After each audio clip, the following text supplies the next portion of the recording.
Hello everyone! So kakatapos ko lang sa aking last na class ngayon. Ngayon is Sunday and I have 21 classes finished. By the way, for those who are applying for 5-1 Talk, there is a little change on the NTT. Mayroon konting differences on the NTT. Kasi sa amin, no, February applicant, 7 hours yon. It includes the discussion and the mock demo, which is individual talaga siya. Tapos we will undergo critics from our facilitator if okay na ba yung aming pagtuturo, which is much better, diba? Kasi you will undergo evaluation before you will have the CA demo. Right now, I don't know if you will find this one good in your part na wala na pong demo sa NTT. Pero mayroon pa rin ibang facilitator na pinapag-demo pa rin nila yung applicants. Kaya lang, they will divide all the pages to the applicants. Kasi yung sa amin kasi is almost all of the pages talaga, we demonstrate it during the mock demo.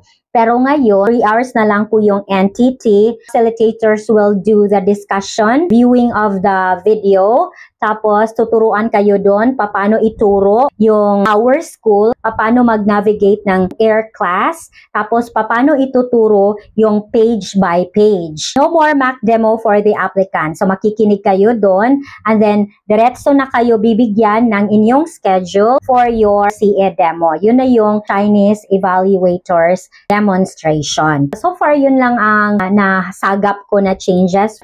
Again, 6 steps pa rin yun. Initial interview and the technical check. PSO, makikinig lang kayo doon for 1 hour. The third is the NTT for 3 hours. Some of the facilitators do have the demonstration. Some don't have. Then the fourth is the CA demo. The fifth is the onboarding seminar. And the sixth is the file review. And then, kung okay na lahat, including your requirements, then you will be newly launched as a 5-1 Talk teacher. So I guess yun lang yung update ko ngayon. So thank you so much. And if you are planning to be part of my referrals, you can click on my referral link down below. Then message me so I could able to advise you and give you materials in advance and guide you all throughout your application. Thank you and bye!